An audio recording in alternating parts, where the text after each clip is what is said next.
There is a moment in the history of every great war when the enemy is not standing across the battlefield. The enemy is invisible. It lives in the water, in the fabric of a uniform, in the mud beneath a soldier's boots. It moves through camps like a ghost, and it kills far more efficiently than any sword, spear, or rifle ever could. Before we talk about battles and glory and the great turning points of military history, we need to talk about something that historians have quietly avoided for centuries. We need to talk about dirt. We need to talk about what happened to the human body when tens of thousands of men lived together in close quarters, without plumbing, without clean water, without soap, and sometimes without any understanding at all of why people were dying. The numbers are genuinely shocking. During the American Civil War, for every soldier who died from a wound sustained in combat, approximately 2 soldiers died from disease. Think about that ratio, 2 to 1, disease over battle. In the Crimean War of the 1850s, the British Army lost around 4,600 men to enemy action. It lost over 16,000 to disease, mainly cholera and dysentery. Napoleon's Grande Armée marched into Russia in 1812 with roughly 600,000 men. By the time the remnants staggered back across the border, more than 400,000 were dead or missing.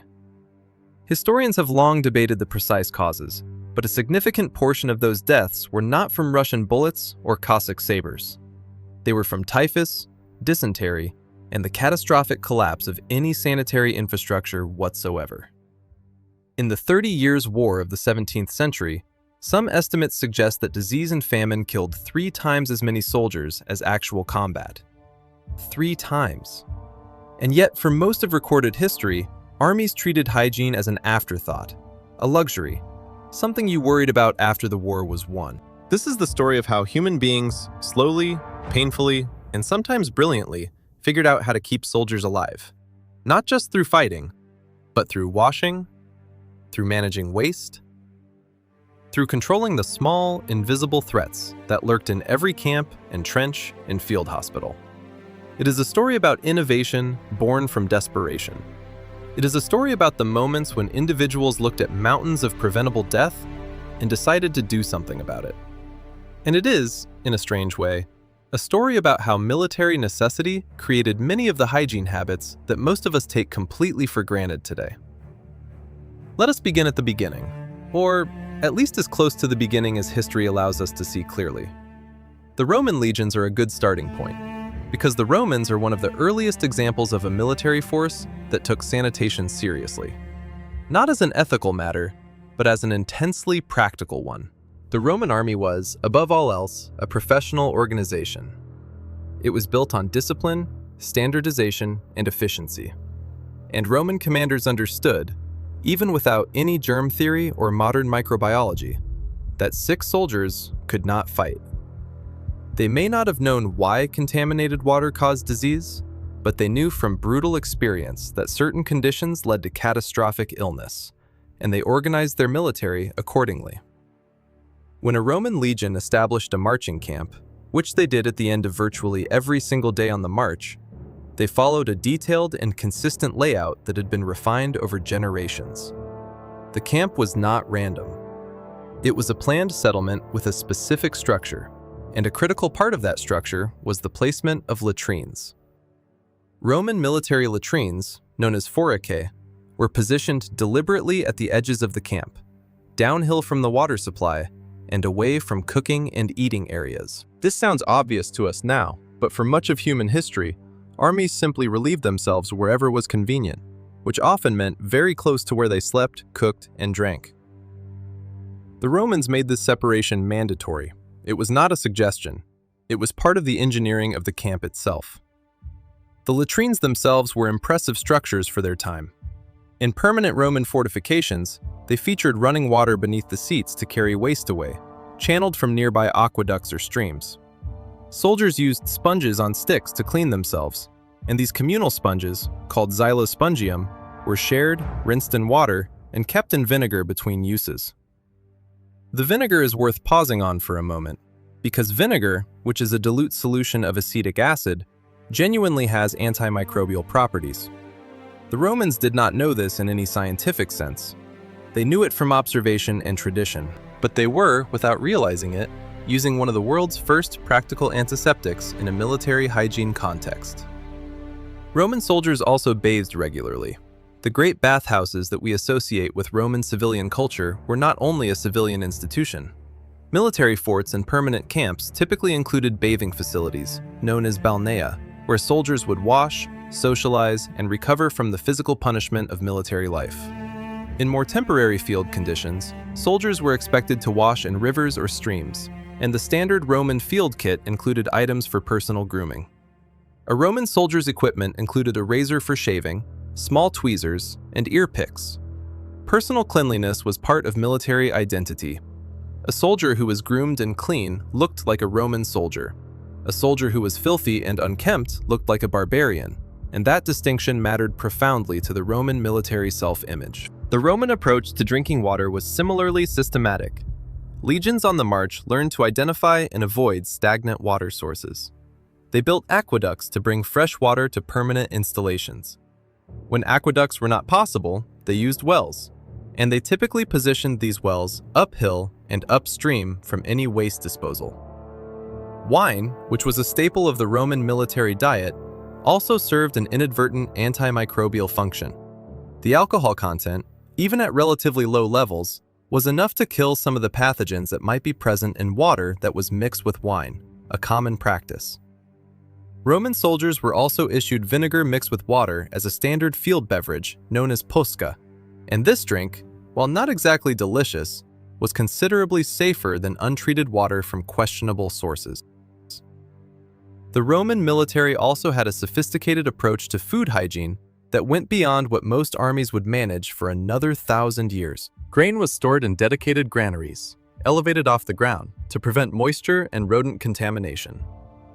Kitchens were positioned at specific locations within the camp layout.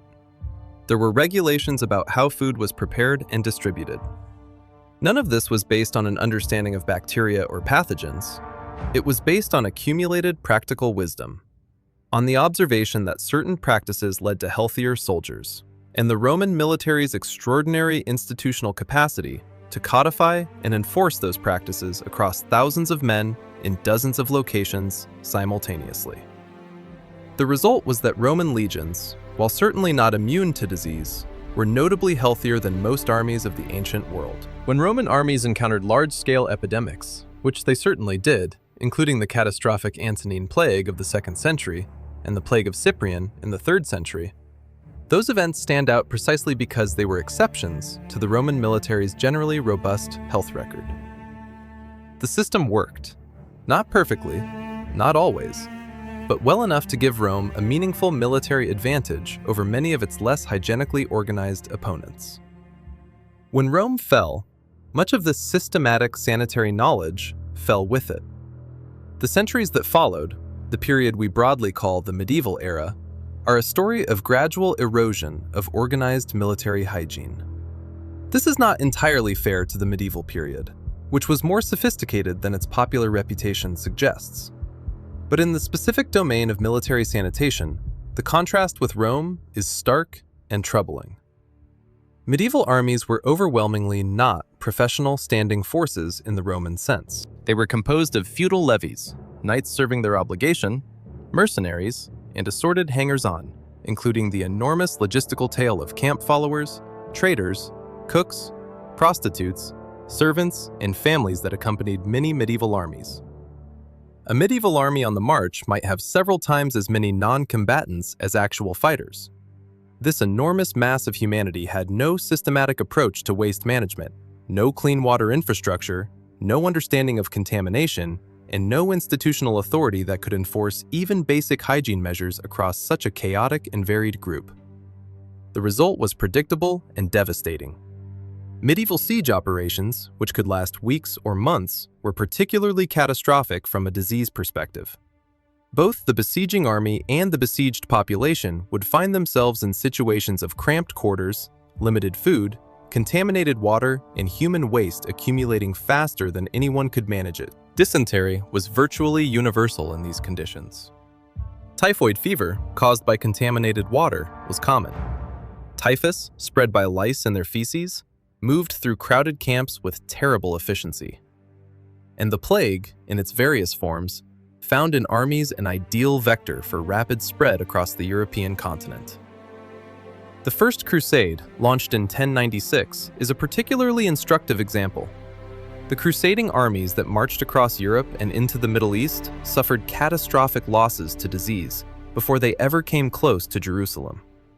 At the Siege of Antioch in 1097 and 1098, the Crusader army was devastated by illness, to the point where its combat effectiveness was severely compromised.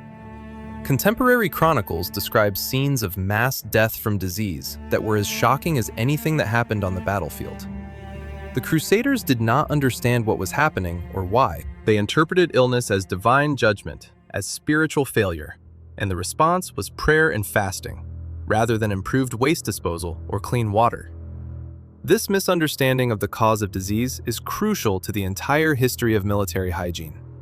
For most of human history, people operated within a framework, whether religious, miasmatic, or simply ignorant, that attributed illness to causes that had nothing to do with the actual biological agents responsible. The miasmatic theory, which held that disease was caused by bad air, specifically the foul-smelling air that arose from decaying matter and swamps, was dominant in Western medical thought from ancient Greece through much of the 19th century. In a slightly counterintuitive way, miasmatic theory actually produced some useful behaviors because the smell of rot and decay genuinely does correlate with unsanitary conditions, even if the mechanism was completely misunderstood. People who moved away from the smell of human waste were often actually moving away from the contaminated water and disease vectors that the waste represented. But miasmatic theory also produced enormous blind spots. It led armies to make camp in locations that seemed to smell acceptable, but were in fact dangerously contaminated. It completely failed to account for diseases like typhus, which is spread by lice and not by any particular smell. And it provided no framework for understanding contagion, for recognizing that a sick soldier could directly infect a healthy one, and that preventing that transmission required specific, practical interventions. The armies of the medieval period and the Renaissance had one powerful tool in their hygiene arsenal that they did not always use effectively, and that was fire. Burning the bodies of the dead, burning the possessions of plague victims, burning entire camps when they became too diseased to use was an ancient practice that genuinely helped to interrupt disease transmission in ways that the people doing it did not fully understand. But fire was expensive. It was culturally complicated in a Christian context where proper burial was a religious obligation, and it was often applied too late, after disease had already spread widely through a population. The 100 Years' War between England and France, which dragged on from 1337 to 1453, offers a grim illustration of medieval military disease. English and French armies repeatedly decimated themselves through illness during long campaigns.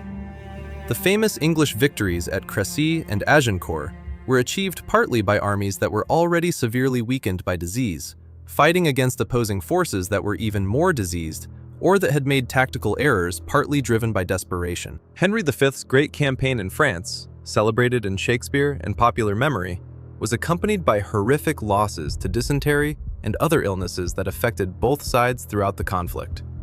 Moving into the early modern period, the 17th and 18th centuries, we see armies growing significantly larger as states became more powerful and organized, but we also see disease continuing to dominate casualty figures. The 30 Years' War, fought primarily in the German lands between 1618 and 1648, is one of the most catastrophic conflicts in European history in terms of total mortality, and disease and famine were the primary killers, outpacing combat deaths by a ratio that some historians estimate as high as 3 or 4 to 1. These were armies that had more centralized organization than medieval feudal levies, but they still lacked any systematic approach to hygiene. Soldiers still defecated wherever was convenient. They still drank from whatever water source was available. They still slept and ate in conditions of extreme filth. The armies of the 30 Years' War became famous for their savagery towards civilian populations, but they were simultaneously destroying themselves through preventable disease. The mercenary armies that dominated this conflict, companies of soldiers serving whoever would pay, had even less institutional structure for managing health than national armies, because their survival as fighting forces depended entirely on their ability to keep men under arms. Yet they consistently undermined that ability through catastrophically poor sanitation. The armies of Louis XIV in the late 17th century represent an interesting transitional moment. The French military, under the influence of reformers like the Marquis de Louvois, made significant strides toward professionalization. This included, among other things, greater attention to the feeding and basic care of soldiers, which had some indirect hygiene benefits.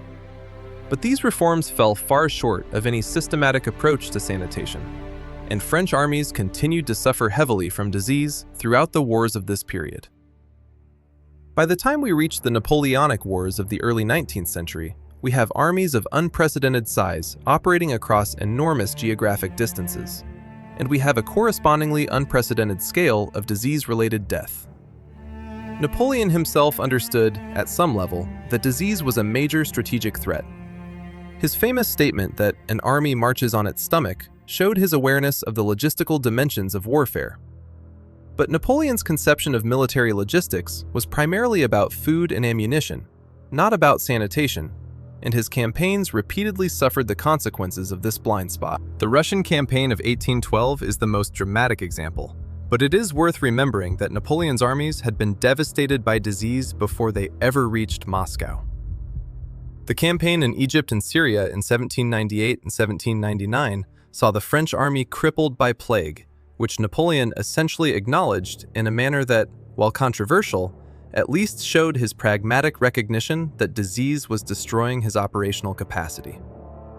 The Peninsular War in Spain from 1808 to 1814 featured terrible disease conditions in an environment that was climatically challenging and logistically brutal.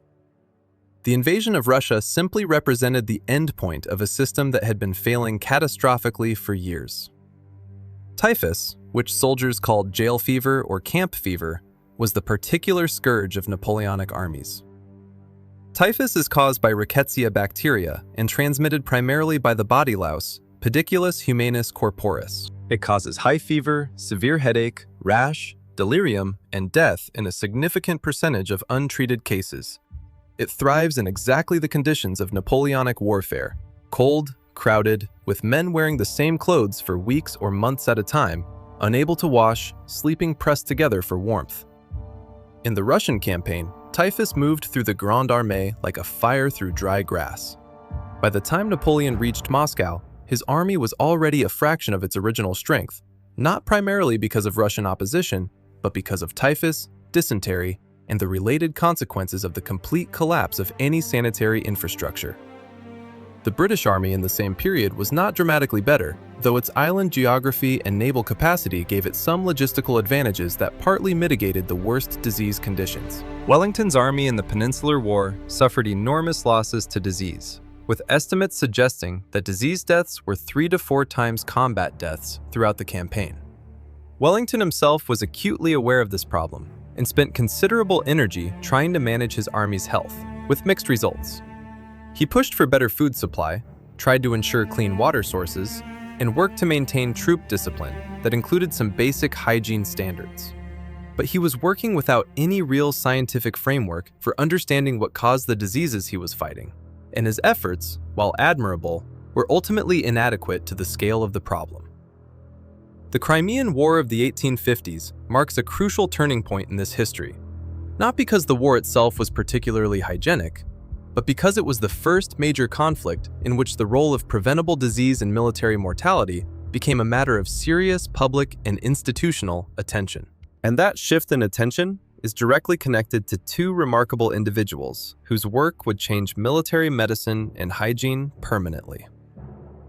Florence Nightingale arrived at the British military hospital at Scutari, near Constantinople, in November 1854. She came with a party of 38 nurses and found conditions that were, even by the catastrophic standards of 19th century military medicine, extraordinary in their horror. The hospital was a former Turkish barracks. It was overcrowded far beyond any reasonable capacity, with thousands of sick and wounded soldiers packed into wards that lacked adequate ventilation, had broken or non-existent sewage systems, and were comprehensively infested with vermin. The water supply was contaminated. The floors were covered in filth.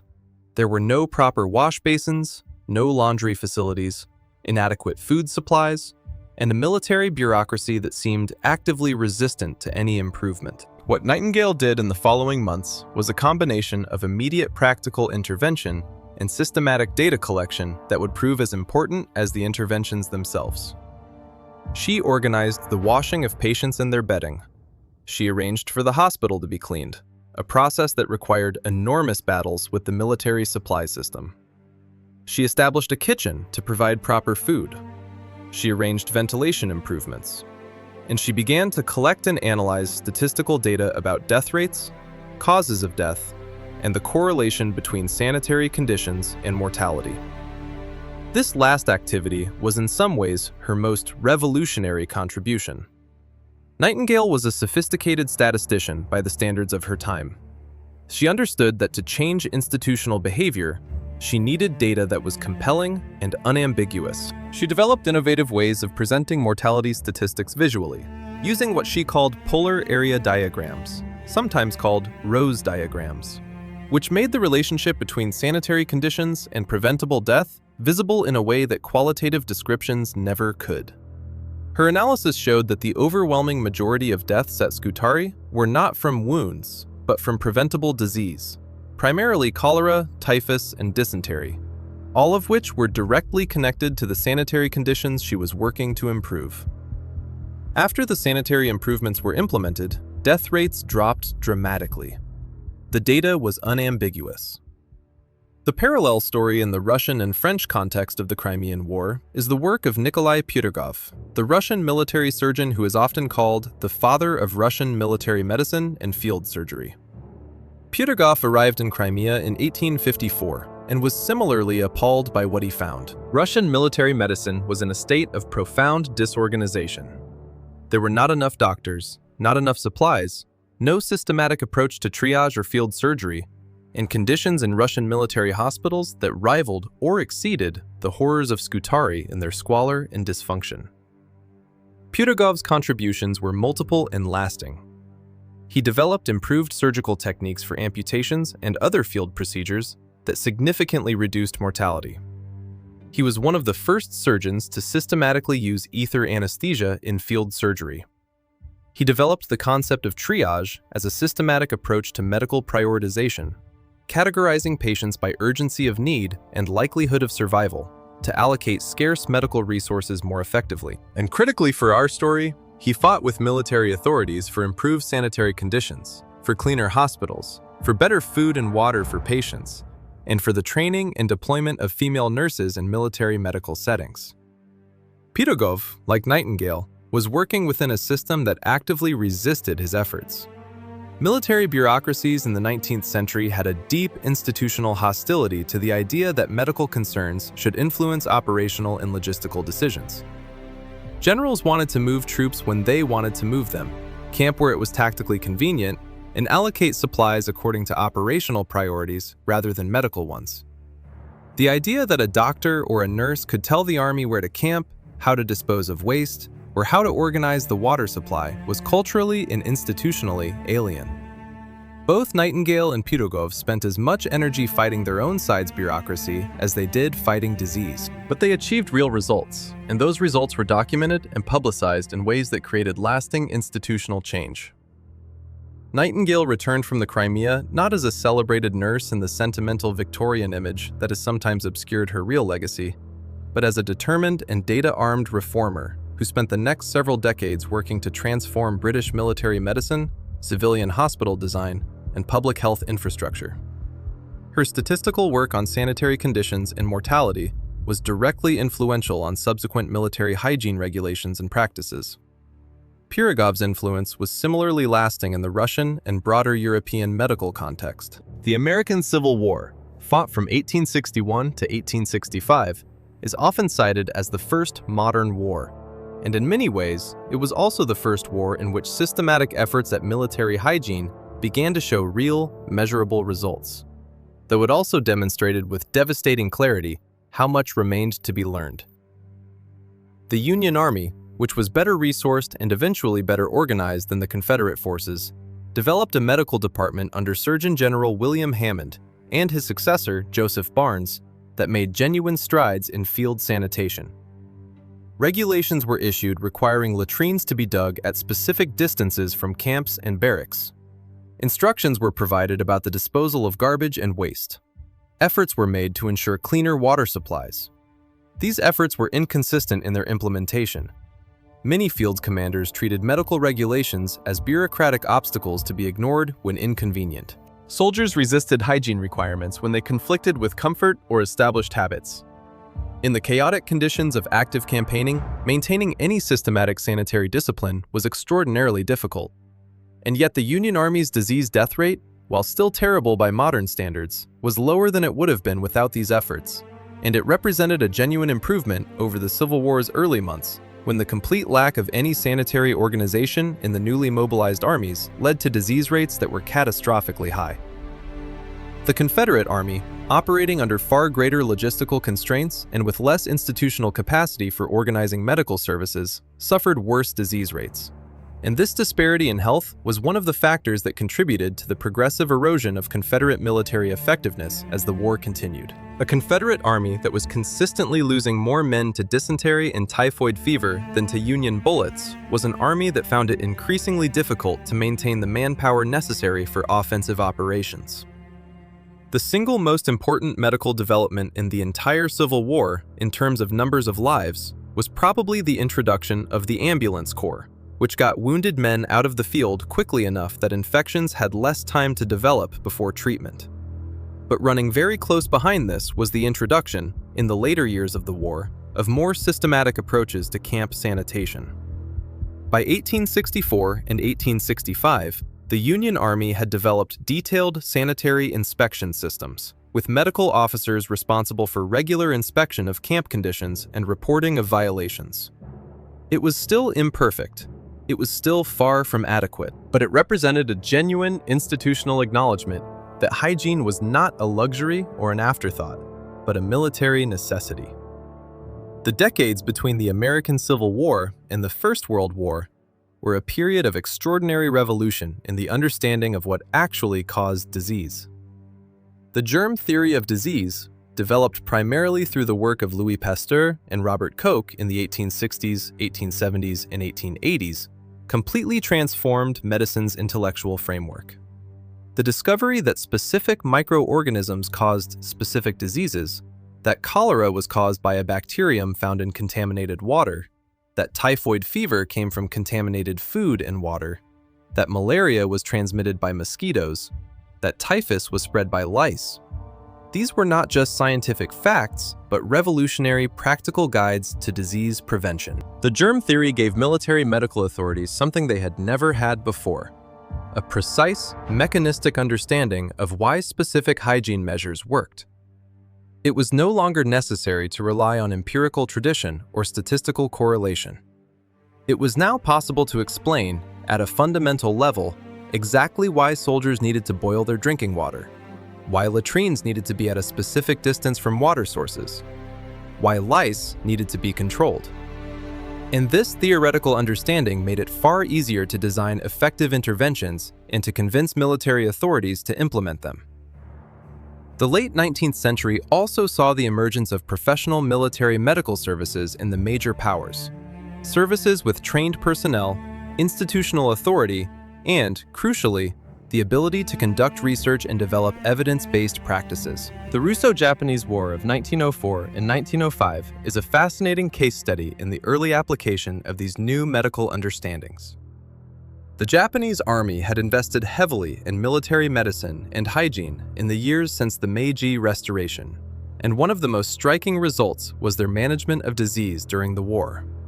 Through aggressive typhoid vaccination programs, improved sanitary discipline, and systematic delousing procedures, the Japanese army maintained dramatically lower disease rates than any major army had previously managed in a prolonged conflict. Disease deaths in the Japanese army were roughly equal to combat deaths, still terrible by modern standards, but a historically unprecedented achievement compared to the 3-to-1 or 4-to-1 ratios that had characterized previous conflicts. The Japanese example attracted intense attention from European military observers, who were simultaneously developing their own military medical services in the years leading up to what would become the First World War. By 1914, all the major European powers had professional army medical corps, typhoid vaccination programs of varying comprehensiveness, and some understanding of the sanitary measures necessary to prevent the worst disease outbreaks. What they were entirely unprepared for was the specific conditions of the Western Front, which would create new and terrible challenges that no previous experience had fully anticipated.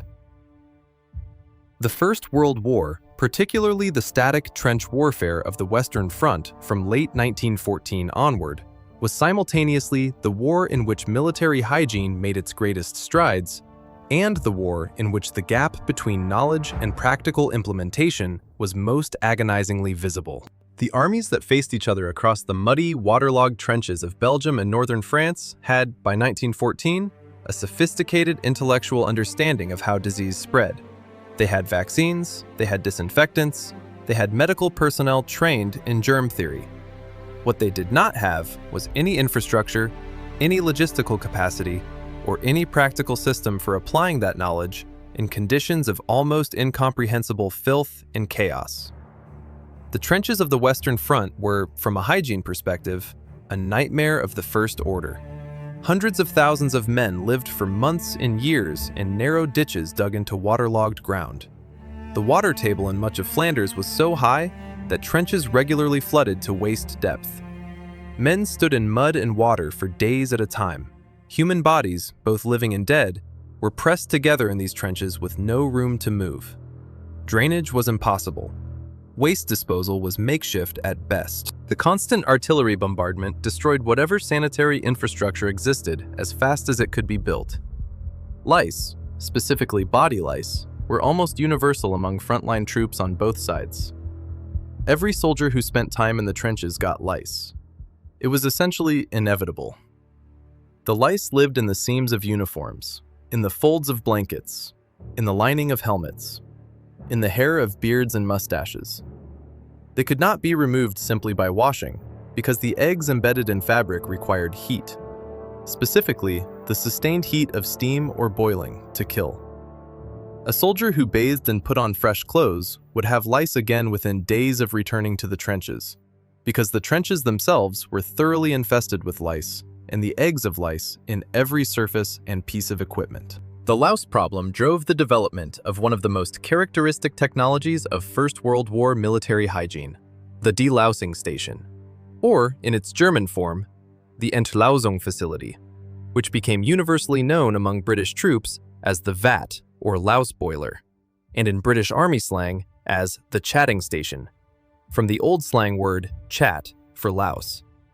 These facilities, which ranged from improvised arrangements involving large heated vats and improvised steam chambers to purpose-built institutional buildings well behind the front lines, worked by processing soldiers' clothing and equipment through high-temperature steam or superheated air that killed both lice and their eggs. A full delousing treatment involved soldiers stripping completely, submitting their clothing to the heat treatment, bathing while the clothing was being processed, and then receiving their clothing back, theoretically louse-free. These stations were enormously important, and not just for the obvious comfort benefit of being temporarily free of parasites. Lice, as was established definitively during the First World War, were the primary vector of typhus fever, and typhus had the potential to be catastrophic in the conditions of the Western Front. The fact that the Western Front did not experience a catastrophic typhus epidemic comparable to those that devastated armies in the East was directly attributable to the aggressive delousing programs maintained by the Western armies. On the Eastern Front, where delousing infrastructure was far less developed, typhus was genuinely catastrophic, killing hundreds of thousands of soldiers and, spreading into civilian populations, contributing to the mortality of what was already an enormously destructive conflict. The louse problem also drove a remarkable development in personal grooming that has had a lasting effect on everyday life. The safety razor, and specifically the Gillette safety razor, became a standard issue item for soldiers in the American Army after the United States entered the war in 1917. King Camp Gillette had patented his disposable blade safety razor in 1901, and by the time of the First World War, the design was well established in the American market. But it was the US military contract for Gillette razors, which provided every American soldier with a razor and blades as standard kit, that transforms the product from an upper-middle-class novelty into a mass-market necessity. The military reasoning for the razor was not primarily aesthetic. It was directly connected to the gas mask problem. The various poison gases deployed on the Western Front, particularly the mustard gas introduced by Germany in 1917, required soldiers to wear protective masks. These masks depended on an airtight seal against the face, and that seal was impossible if the soldier had a beard. The Army needed clean-shaven soldiers, not for neatness or discipline, though those considerations were also present, but because a bearded soldier in a gas attack could not seal his mask properly and could be killed or severely injured as a result.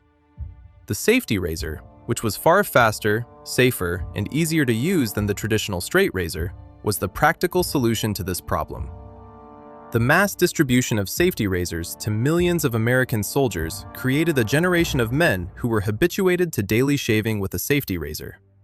When those men returned to civilian life, they brought the habit with them, and Gillette's business transformed accordingly. The company went from a relatively small specialty manufacturer to one of the largest consumer goods companies in the world, and daily shaving with a safety razor became a dominant male grooming norm in the United States, and, by influence, in much of the Western world. Military hygiene necessity had, in the space of a few years, created a mass consumer behavior that persists to this day. Field showers and bathing facilities were another significant innovation of the First World War. Pre-war armies had generally not considered bathing a military responsibility. Soldiers were expected to bathe when they could, when there was a suitable river or facility available, and when time permitted. The understanding, driven by germ theory, that regular bathing significantly reduced the transmission of lice and other parasites, combined with the practical impossibility of soldiers bathing spontaneously in the conditions of the Western Front, drove the development of organized mobile bathing and laundry units. These units, which were typically established several miles behind the front lines, provided soldiers with hot water showers, issued clean or freshly laundered clothing, and processed old clothing through the delousing facilities. A soldier on a typical rotation through these facilities would emerge genuinely clean and temporarily free of lice, before returning to the trenches and starting the cycle again. The psychological importance of these bathing facilities extended well beyond their practical hygiene value.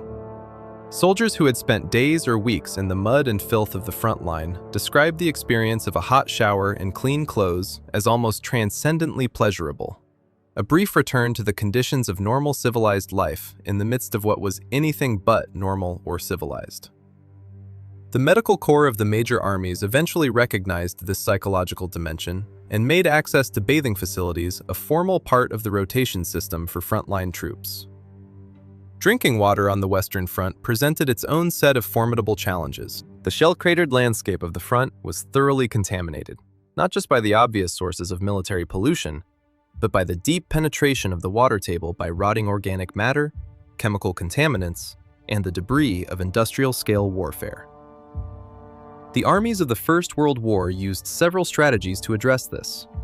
Water from uncertain sources was routinely treated with chlorine, a practice that had been introduced in civilian water supplies in the late 19th century and was now being applied in military contexts. The characteristic smell of chlorinated water became deeply associated with military life for soldiers of this period. Water purification units, which used filtration and chemical treatment to render contaminated water safe, became a standard part of military logistics. Soldiers were also issued iodine tablets for field use when other purification was unavailable. Typhoid vaccination, which had been developed in the 1890s and proven in the Boer War, was mandatory for soldiers in most of the major armies by the First World War, and its impact was dramatic. In the American Civil War, typhoid had killed approximately 30,000 Union soldiers. In the First World War, despite the presence of tens of millions of soldiers in catastrophically bad sanitary conditions, typhoid fever was a relatively minor contributor to disease mortality, precisely because of vaccination. This is one of the clearest demonstrations in military history of how a specific medical intervention, based on scientific understanding, could eliminate a specific disease threat that had previously been considered an inevitable companion of military campaigning. Wound infection and gangrene remained terrible problems throughout the First World War, and this was partly a hygiene issue of a different kind. The soil of the Western Front was extensively cultivated agricultural land that had accumulated generations of animal manure and organic matter. It was also comprehensively contaminated with the decomposed remains of the dead from previous battles. This soil was deeply infested with the spores of Clostridium perfringens, the bacterium responsible for gas gangrene, and Clostridium tetani, responsible for tetanus. When shrapnel or bullets drove fragments of this soil deep into wounds, infection was almost inevitable unless the wound was very rapidly and thoroughly cleaned. Tetanus vaccination, like typhoid vaccination, reduced one of these threats, but gas gangrene remained a nightmare that killed and maimed enormous numbers of soldiers throughout the war. The First World War also produced what might be called the first systematic approach to the management of sexually transmitted diseases in military populations, a subject that military authorities had previously treated with a combination of moral condemnation and willful ignorance. The enormous concentrations of soldiers in France and Belgium, and the presence of a large commercial sex trade serving them, created predictably high rates of syphilis and gonorrhea, which were not battlefield deaths, but certainly compromised military effectiveness by removing soldiers from duty for extended periods of treatment. The British and American armies took different approaches to this problem, with the British eventually adopting a more pragmatic harm reduction model, and the Americans long maintaining a strongly moralistic approach that proved less effective. The development and military distribution of prophylactic kits containing antiseptic treatments to be used after sexual contact represented a dramatic departure from previous military practice and, like the safety razor, had lasting effects on civilian health culture after the war. The Second World War represents something like the apotheosis of 20th century military hygiene, at least in the Western Allied context. By 1939, military medicine had accumulated nearly a century of systematic experience and research. The germ theory was completely established. Vaccination was available for several major military diseases. Chemical methods for water purification were well developed. DDT, which was first used extensively in the Second World War, provided a powerful new tool against insect disease vectors, including both mosquitoes and lice. Sulfonamide antibiotics became available in the late 1930s, and penicillin was developed into a practical treatment during the war itself, fundamentally transforming the management of wound infection and bacterial disease. The result was that in the Second World War, for the first time in the history of major prolonged conflict, combat deaths exceeded disease deaths in the American military. This was a historic reversal of a ratio that had prevailed through the entirety of recorded military history up to that point. It was not simply a measure of improved fighting methods or reduced combat intensity.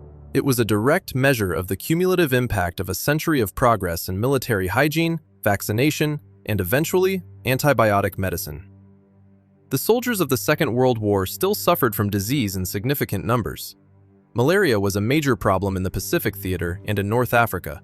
Dysentery remained common in many environments. Trench foot, which is not an infection but a tissue damage condition caused by prolonged cold and wet exposure, was a significant problem in winter campaigns. But the sheer scale of preventable disease mortality that had characterized every previous major conflict was dramatically reduced. The Pacific War against Japan presents a particularly striking case. The jungle environments of New Guinea, Guadalcanal, Burma, and the Philippines were among the most disease-hostile environments in which any army had ever been asked to operate. Malaria, scrub typhus, dengue fever, leptospirosis, and dysentery all flourished in these environments. The Japanese army suffered catastrophically from disease in these theaters, partly because its medical service was less well-resourced than its American opponent, but also because Japanese military culture had a complex and not always helpful relationship with the acknowledgement of illness as a legitimate medical condition. American efforts to control malaria through the distribution of atabrine tablets, insect repellent, mosquito nets, and the aerial and ground application of DDT to breeding grounds were imperfect but genuinely effective enough to make a measurable difference in operational capacity. The campaigns in the Pacific were still brutally costly in disease terms, but they would have been significantly more costly without these interventions. The story of DDT in the Second World War is worth dwelling on briefly. because it illustrates both the power of new hygiene tools and the complexity of their long-term consequences. Dichlorodiphenyl trichloroethane, developed as an insecticide in the 1930s, was recognized during the war as a remarkably effective agent against the insect vectors of several major diseases. It was used to dust soldiers and their clothing, to treat louse-infested areas, to spray mosquito-breeding water sources, and in the liberation of concentration camp survivors, to address the catastrophic louse infestations that had contributed to the typhus epidemics in those facilities. Its effectiveness in preventing typhus was so dramatic that it earned its developer, Paul Mueller, the Nobel Prize in Medicine in 1948. Yet within 20 years of its widespread use, the environmental costs of DDT would become apparent, and the story would take a very different turn. But that is a later chapter. The Cold War period and the conflicts of the latter half of the 20th century saw continued development of military hygiene practices, driven increasingly by the specific disease environments of the theaters in which Western armies fought. The Korean War saw significant problems with cold injury and some disease challenges in the harsh Korean environment. The Vietnam War was, among many other things, a major laboratory for tropical disease management, and the American military's experiences with malaria, particularly with drug-resistant strains, had significant implications for malaria research and prevention in the following decades. Modern military hygiene, as practiced by contemporary armed forces, represents the accumulated legacy of all these centuries of experience, experimentation, and sometimes catastrophic failure. Modern soldiers have access to portable water purification systems of remarkable effectiveness. They carry personal hygiene kits that would have seemed extravagant to a soldier of any previous era. They are vaccinated against a comprehensive array of diseases before deployment. They have access to antibiotics and antivirals that can treat infections that would previously have been death sentences. Their field rations are microbiologically safe in ways that no previous military food supply could claim to be. And yet, disease has not been eliminated as a military threat. In recent conflicts in Iraq, Afghanistan, and various parts of Africa and the Middle East, military personnel have encountered antibiotic-resistant bacteria, novel infectious diseases, and environmental pathogens against which existing protections are imperfect. Leishmaniasis, a parasitic disease transmitted by sandflies, was encountered by American troops in Iraq and Afghanistan in numbers that surprised military medical planners. Multi-drug-resistant wound infections became a significant problem in military hospitals treating casualties from improvised explosive devices. The specific challenge of operating in austere environments, far from conventional medical infrastructure, remains a driver of military medical research and innovation. What this entire history teaches us is something both humbling and inspiring. It is humbling because it reveals how long it took humanity to understand something that seems almost obvious in retrospect. That the way you manage human waste, the water you drink, the parasites you allow to thrive in your clothing and living space, are matters of life and death, with consequences that dwarf the effects of weapons and tactics. The sophistication of a Roman military camp, with its carefully placed latrines and its regime of regular bathing, was not matched again in any systematic military context for over 1,000 years after Rome fell. The knowledge was available, and then it was lost, and people died in enormous numbers because of that loss. It is inspiring because it shows what systematic observation, honest data collection, and institutional commitment to evidence-based practice can achieve. Florence Nightingale walking into that filth-soaked hospital at Scutari and choosing to count the dead rather than simply mourn them. Nikolai Pirogov fighting with Russian military bureaucracy for the right to implement surgical practices that would save lives. The military medical officers who, in the face of institutional resistance and cultural inertia, insisted that disease prevention was not a luxury, but a military necessity. These people changed the course of history as surely as any general or statesman. The transition from a world where disease killed far more soldiers than battle to a world where the reverse was true did not happen suddenly or easily. It took decades of research, institutional reform, technological development, and the painful accumulation of experience across conflicts on every continent. It required not just medical knowledge, but political will, logistical capacity, and a cultural shift in how armies understood the relationship between the health of their soldiers and their ability to fight effectively. There is a final dimension to this history that is worth considering, which is the spillover from military hygiene into civilian life. Many of the hygiene practices that modern people in wealthy countries consider entirely normal and obvious have their roots, at least in part, in military necessity. The mass habit of daily shaving with a safety razor comes, as we have seen, substantially from the First World War.